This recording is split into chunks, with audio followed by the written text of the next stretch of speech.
Hello world of Combat Arms, Shadolance is back with a review of probably the most retarded gun Nexon has ever released. This gun kind of has Tourette's. It's really stupid. It's not a bad gun, but it's got Tourette's. It's... the running animation, the way you use the gun, it's a really nice gun. It's actually pretty cool. It is kind of difficult to use outside of one-on-ones. I do my best to make use of it on Kill Creek, which is probably the worst map in the game to use this thing on. The only reason I even do as well as I do is because I'm me, and that's how cool I am. I mean, I'm fighting meds, I'm fighting specs, I'm fighting everything, and my team is just kind of dicking around and getting themselves slaughtered, except for the few that use RPGs and get a couple of kills here and there. Anyway, this gun is called the Super Shorty. It is a shotgun that has been released in the past, like, year and a quarter-ish. I think it might be more than a year by now, I'm not sure.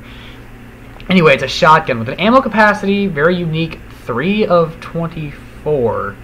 It's very comparable to the double Punisher, I guess. I mean, the double barrel, you know. It has 3 shots instead of 2, but you can't discharge them all at once. So in all honesty, it's basically that, except you have to fire each shot individually, and you do get the 1 extra shot. So I mean, if you're fighting one-on-one and you know you can be accurate, this gun is probably one of the best shotguns in the game for you to use, because I mean, if you're not going to miss a shot, this thing is super powerful. If it doesn't one-shot a light vester, it will 2-shot just about anyone, even a hauser. To the front, which is incredibly powerful. The range on this thing is absolutely great. You're going to see me hit people from further distances than you should be using a shotgun for, and still getting the kills where I probably normally would not have gotten them with something like a jackhammer or an M4 Super 90. I don't know why I compared to the M4 Super 90. I think has shit range, but anyway. So, 3 of 24 ammo capacity. The damage is 80, but in all honesty, it acts more like 90. I mean, this thing is super, super powerful. Like, really powerful. The portability is 80, so it is incredibly portable, especially for a shotgun. I mean, that's how, well, it is a sawed-off if you really think about it, just like the double barrel. So I mean, you really have to think about it. It is a very, very portable shotgun, which is very nice.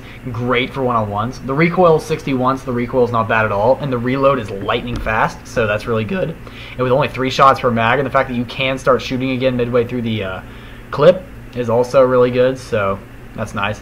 And I don't know why, but this gun seems to be more of a headshot magnet than most shotguns, despite the fact that it's completely retarded. It has Tourette's, but unlike some shotguns, this thing's spread does vary. Some shotguns, it doesn't change, like the jackhammer, but I think that's mostly a fully automatic trait. I don't know, SPOS 12, I'm not sure, but anyway. It does have a variable spread, although it's really not that bad. The spread is actually rather small compared to some other shotguns, like the M4 Super. And you unlock this gun at 2nd Lieutenant 1, so it's not exactly the highest ranked shotgun in the world, but it is not exactly a low rank either. It's kind of like just a little below medium rank, so. I got knifed there, and that was really embarrassing. I had actually questioned whether that guy was like ranging on that knife, because it's just an M9, and like he hit me from a decent distance away. Maybe I was lagging, but whatever. It is a pump action shotgun. It is not a full auto. Thank God. If this was a full auto, it would probably be one of the best shotguns. It probably would be the best shotgun in the game for GP. For 7 days, it's approximately 7,400 GP. It's 7,350, but whatever. Its popularity, although on the wiki it says moderate, I don't think I've ever seen anyone use this gun beyond the week it was released, because there are just, I wouldn't say even better ones. I just say it just wasn't very popular. No one, whenever someone thinks of a shotgun, whenever someone asks someone, hey, what's a good shotgun? They usually say like, oh, an R870 or an M4 Super, M3 Super, or M590. No one ever says this gun. I don't know why. It's actually a pretty nice gun. But I guess the one defense I can say against people who don't recommend it is because it really is only good for one-on-ones or two-on-twos, where you're not going to get swarmed by a lot of people. If you're going to get swarmed by a lot of people, this is not the gun for you. It's not good for base rape. It's not good for anything except individual combat, maybe 2-on-1, but yeah. So I don't really have a whole lot more to say about the gun. It's really not a bad shotgun. I'm not going to score it super, super high, but I'm not going to score it low by any means. It might get like a 7.5 out of 10 or something. It's very powerful. The range is good, as you can see there. It was still a 2-shot kill, even at a considerable range for a shotgun. An M4 Super 90 would have been a 3 or 4-shot kill at that range when he was up there on the roof. But yeah, so you just really got to consider when you're using this gun. Just depends on what you want it for. It's not exactly super expensive either, so I mean, you might as well try it once or twice if you're high enough rank. I mean, I get the feeling that most of my viewers are around this rank or can at least get there soon enough to try it.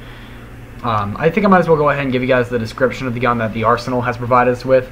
This deceptively small shotgun is designed for maximum punishment at minimum range.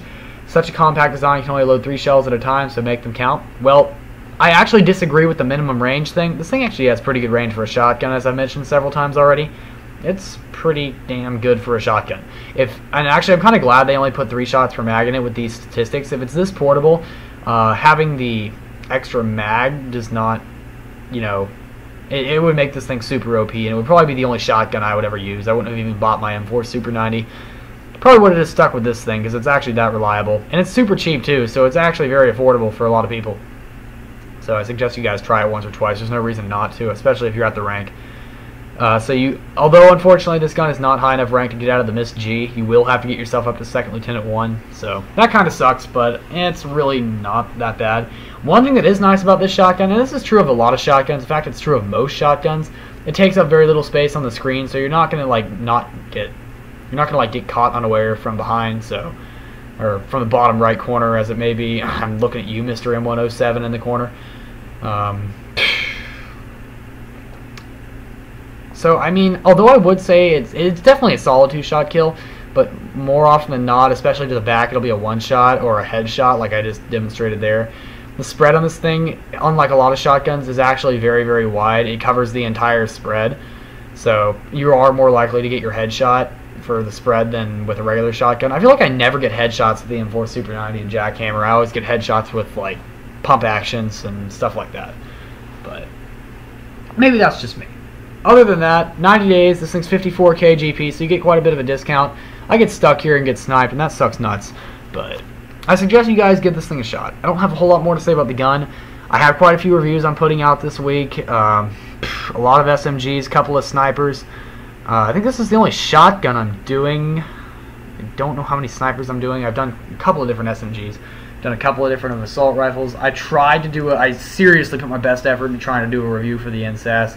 But, oh my god, it's like a TAR 21. It sucks balls. It sucks monkey balls. It sucks my left nut. It is so bad. I don't know what crack next time was smoking when they made it, but it's not a whole lot better than the TAR. I will say it is better than the TAR, because nothing gets worse than the TAR, but this gun is not good at all. It's bad. So, you guys can look forward to not being able to see that anytime soon, because I'm too depressed to try it, because I got like a little bit of footage for it, like 5 minutes worth. That was actually not half bad, but then I spent like an hour trying to get the other 5 minutes and was unsuccessful, so I gave up. But it wasn't even lag, it's just that it tanks so much. Like literally, it says it has like a 30-ish something damage, higher than that, like 35-ish whatever.